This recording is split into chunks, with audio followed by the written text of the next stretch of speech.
Muy bien, pues bienvenidos a todos a la quinta semana de este curso de verano. Estamos estudiando la doctrina de la Trinidad y lo estamos haciendo porque este año 2025 es el 1700 aniversario del primer concilio ecuménico de Nicea. Y en ese concilio ecuménico la Iglesia no decidió, pero aprobó el texto trinitario tan importante para resumir la fe cristiana y también para rebatir o negar la herejía de lo que se llama el arrianismo, negar la deidad de Cristo. La Iglesia rechazó esa interpretación y afirmó la doctrina trinitaria. Así que este año toda la Iglesia está celebrando la doctrina de la Trinidad en muchas formas y esta es nuestra manera como Iglesia para conmemorar este evento tan importante. Pues en las primeras 4 semanas hemos visto varios temas ya, qué es la Trinidad, cuáles son algunas imágenes de la Trinidad y el mundo, la sociedad, la familia, cosas así. La semana pasada hablamos de la diferencia entre Dios en sí mismo y Dios hacia nosotros.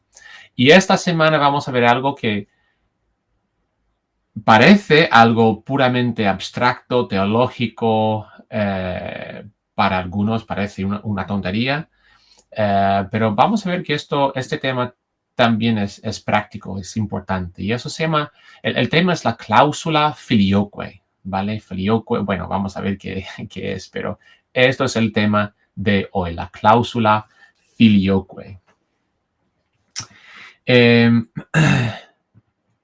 Bueno, vamos a empezar.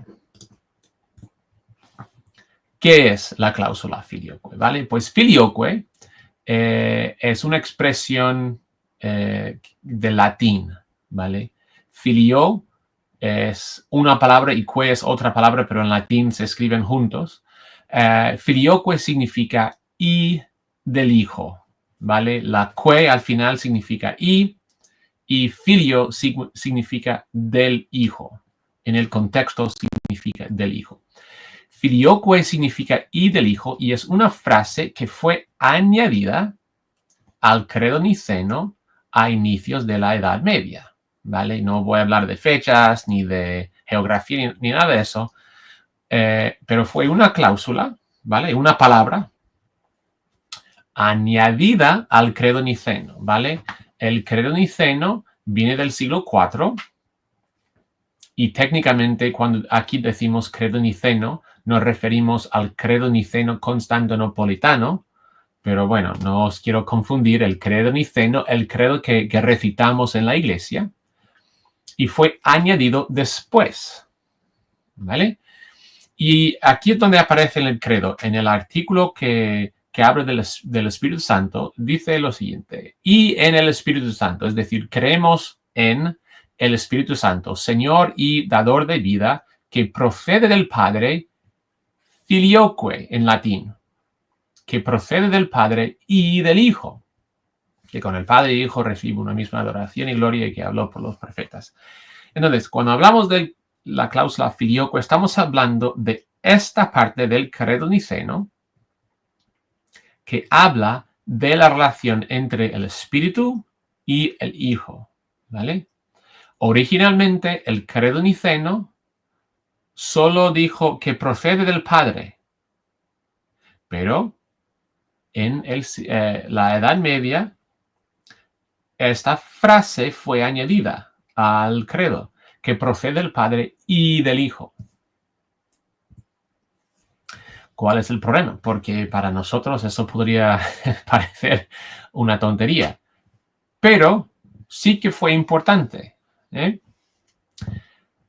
Toda la cristiandad dijo que después de redactar el credo niceno, lo que recitamos los domingos, bueno, no todos los domingos, pero habitualmente en la iglesia, no iba a redactar otro credo, sino solo lo que se llaman definiciones que explicaban el credo. Es decir, la Iglesia dijo en el siglo IV, estamos tan satisfechos con este credo, el credo niceno, ya no vamos a escribir más credos. Este es el credo de la Iglesia.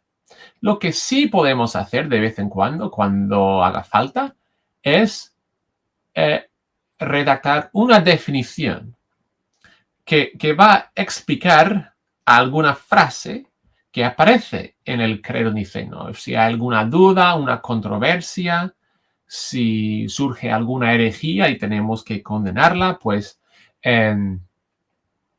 podemos redactar definiciones, pero no vamos a tocar el credo niceno. Pues aquí es donde entra el problema, porque la cláusula filioque fue insertada al credo en el occidente, pero no en el oriente. Y de hecho, si conocéis la historia, sabéis que en el occidente, donde se hablaba latín, y en el oriente, el griego. Y la cláusula filioque, esa palabra, viene del latín, ¿vale? No hubo equivalente en el oriente, en el griego. Siempre se llama la cláusula filioque porque es un fenómeno del occidente. Pues las tensiones entre occidente y oriente llegaron a tal punto que en el año 1054 se separaron y se condenaron mutuamente. Esta cláusula, la cláusula filioque, es lo que rompió la unidad de la Iglesia. Ahora, es más complejo que una cláusula, pero por lo menos en la polémica y en las condenaciones, este fue el tema, la cláusula filioque, ¿vale? Y vamos a ver por qué es un problema. Pero esto no es poca cosa, ¿vale? Esto sería algo parecido, ¿vale? Algo parecido a la ruptura entre protestantes y católicos romanos en el siglo XVI, ¿vale? Entonces, esto para los cristianos de aquel entonces no fue poca cosa. Fue como la reforma protestante. ¿Qué decía cada lado? ¿Qué decía los de Oriente? ¿Qué decía los de Occidente? Pues en Oriente, bueno, y tenemos aquí dos temas. La eclesiología. La eclesiología habla de la iglesia, ¿vale? La iglesia tal cual. Y también la teología. Casi podemos verlo como la eclesiología y digamos, la política de la iglesia por un lado, y luego la teología pura por otra. ¿Vale? Y Oriente decía lo siguiente, en cuanto a la eclesiología y la política, las normas de la iglesia, el Occidente no tiene el derecho de modificar el credo. Eso es lo que ellos decían. Los cristianos orientales miraban al Occidente y decían, hermanos, no tenéis el derecho de hacer eso. El credo niceno fue redactado y aprobado en un concilio ecuménico y, por tanto, solo se puede modificar en otro concilio ecuménico. Y no se ha convocado ningún concilio ecuménico y, por tanto, según las normas a las que todos estamos de acuerdo, no tenéis el derecho de hacer esto, ¿vale? Es casi como decir, imaginaos, por ejemplo, que nuestra confesión de fe, ¿vale? La confesión de Casio de Reina. Hay otra iglesia que también suscribe la confesión y ellos modifican la confesión de Reina y luego nos dicen a nosotros que nosotros también tenemos que modificar la confesión de Reina. Es como, perdona, pero no. En cuanto a teología, si podemos pensar en la frase, el Espíritu procede del Padre y del Hijo, Para gente de Oriente, ellos decían, en lugar de tener unidad con Dios, ¿vale? La unidad que viene del Padre y que sale, bueno, el Padre engendra al Hijo y expira al Espíritu, o el Hijo es engendrado por el Padre y el Espíritu procede del Padre. En lugar de tener unidad en el Padre, ahora tenemos dos fuentes, porque el Espíritu procede del Padre y del Hijo. Y para los cristianos orientales, tener dos fuentes no tenía lógica, y de hecho era algo, la palabra que ellos solían usar fue que Dios es un monstruo con dos cabezas, ¿no? Dios tiene una cabeza, por decirlo así. Y bueno, los cristianos occidentales, ellos también tenían sus respuestas en cuanto a la eclesiología, aunque los de Oriente decían, no tenéis el derecho de modificar el credo. Ellos decían dos cosas. Número uno, pues sí que tenemos poder, porque el obispo de Roma tiene el poder. Y eso es lo que al final hizo el obispo de Roma. Él, a nivel oficial, incorporó la cláusula filioque en el credo niceno. Y ellos decían, no necesitamos la aprobación de otras iglesias porque yo soy el Papa y yo tengo poder de hacerlo. Y número dos, decían, mira, no estamos redactando un nuevo credo. Esto es algo parecido a una definición. Estamos explicando la teología implícita del credo niceno. Entonces estamos simplemente explicando el credo. Y número dos, en términos de teología, ellos decían, mira, de momento, si no tenemos la cláusula filioque, el espíritu parece redundante, es decir, tenemos el Padre, el Hijo es engendrado y el espíritu él procede. Pues, ¿cuál es la diferencia entre estas dos cosas? Parece redundante. El espíritu no es diferente del Hijo y parecen totalmente intercambiables. ¿Cuál es la diferencia entre ser engendrado y proceder? No está muy claro. Por tanto, tenemos que añadir esta cláusula para hacerlo claro. La diferencia entre el Hijo y el Espíritu es que el Espíritu procede no solo del Padre, sino también del Hijo. Y ahí tenemos la diferencia.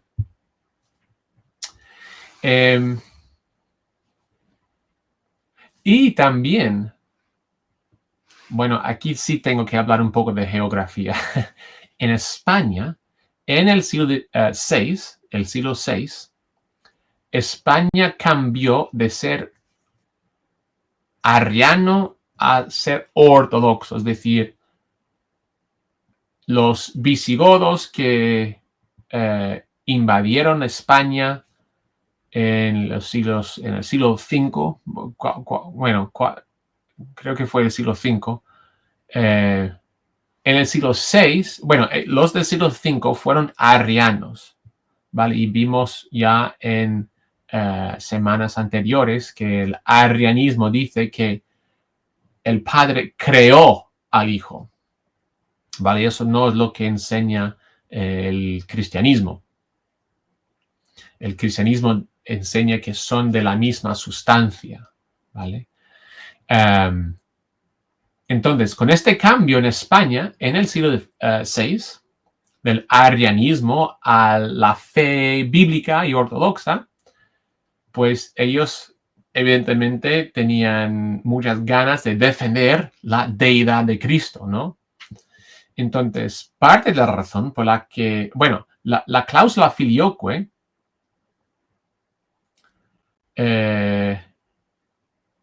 cogió más fuerza y posiblemente incluso se originó en España, ¿vale? Pero España fue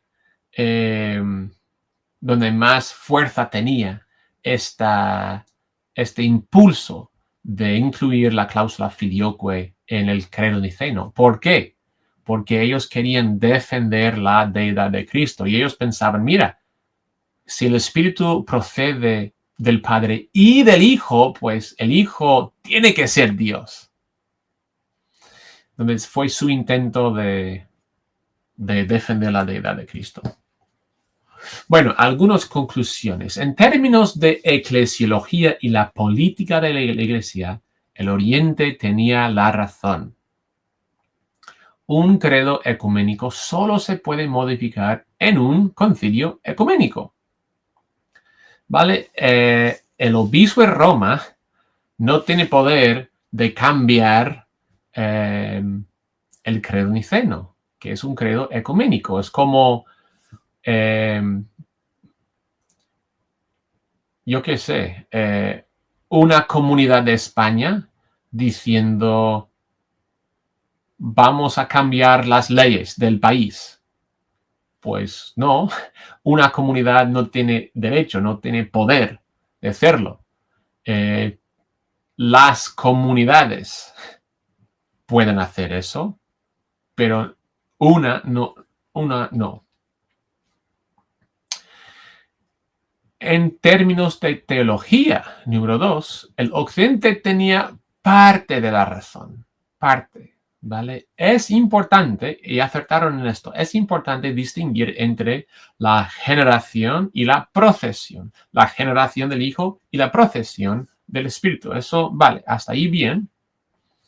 Pero muchos creen que la preposición de no es la más adecuada por la crítica de los cristianos orientales, que decían, parece que Dios tiene dos cabezas. Muchos abogan por la preposición a través de, es decir, el Espíritu procede del Padre y a través del Hijo. La preposición, y bueno, cuanto más uno conozca la teología, más se da cuenta de que la teología gira en torno a las preposiciones muchas veces. Las preposiciones son muy importantes. Pero el Espíritu puede proceder no del Hijo, sino a través del Hijo. Eso preserva la unidad de Dios porque el Espíritu procede del Padre y solo del Padre, pero procede a través del Hijo. Y de hecho, bueno, lo voy a hablar en la próxima diapositiva. Ok, algunas lecciones que aprender. Número 1, la teología es importante. No queremos sacrificar la verdad por el bien de la unidad. ¿Vale? Eso es lo que no queremos hacer es eso. Si hay una verdad esencial, primaria, importante, no queremos descartar esa verdad. ¿Vale? Algunos cristianos lo quieren hacer por el bien de la unidad y no podemos sacrificar la verdad. Pero número 2, la diversidad también es importante. No queremos sacrificar la unidad por el bien de la verdad. Es decir, no queremos exigir tanta precisión en la teología de los demás que es prácticamente imposible tener unión, tener unidad. No queremos hacer eso. Es decir, tenemos que mantener este equilibrio entre la verdad y la gracia. La verdad y la gracia, ¿vale? Aferrarnos a lo esencial y a lo no esencial permitir cierto nivel de diversidad, ¿vale? No tanta diversidad que cada uno puede decir lo que le dé la gana. Tenemos que afirmar algo, ¿vale? Poner algunas barreras, pero no todo es tan claro y no todo es tan importante que tenemos que exigir precisión total de todos. Y yo veo esto en parte el problema de la cláusula filioque.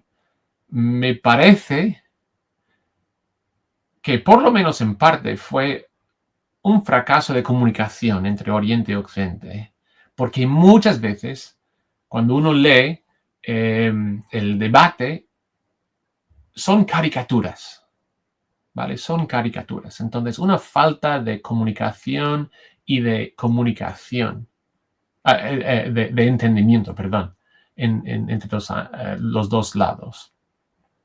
Entonces, tenemos que mejorar en eso. Siempre tenemos que mejorar en eso en términos de la iglesia y sobre todo los protestantes. Tenemos que mejorar en esto. Y por tanto, en nuestra iglesia, la cláusula filioque es opcional. Y de hecho, en nuestra confesión de fe y liturgia, en la parte de los 3 credos ecuménicos, la cláusula filioque aparece entre corchetes, porque es opcional. ¿Vale? Creemos que la preposición a través de es la mejor interpretación de la preposición de. Ahora estamos entrando en ideas más abstractas, pero nosotros diríamos que incluso si alguien quiere decir la preposición de, filioque o del hijo, diríamos que esa preposición de es mejor interpretarla a la luz de la preposición a través de. Es decir, aunque digamos del hijo, significamos a través del hijo. Bueno, estos temas son importantes porque forma parte de nuestra historia como cristianos, ¿vale? Es algo que rompió la unidad de la iglesia, que no debería ser. Y no queremos ser culpables de lo mismo en nuestros días. Nosotros no queremos crear nuestra propia cláusula filioque y romper la unidad de la iglesia, por lo menos la unidad visible de la iglesia. Queremos luchar para mantener la unidad que tenemos en el espíritu y no queremos fomentar más divisiones. Bueno, esa es una breve introducción a la cláusula filioque y algunas lecciones que podemos aprender. Y la semana que viene vamos a ver algunas palabras técnicas que solemos usar con respecto a la Trinidad. Por ejemplo, homoousios. ¿Qué queremos decir con eso? O hipostasis. ¿Qué queremos decir con eso? Queremos una introducción breve a alguna de la terminología importante con respecto a la Trinidad. Pues nos vemos la semana que viene.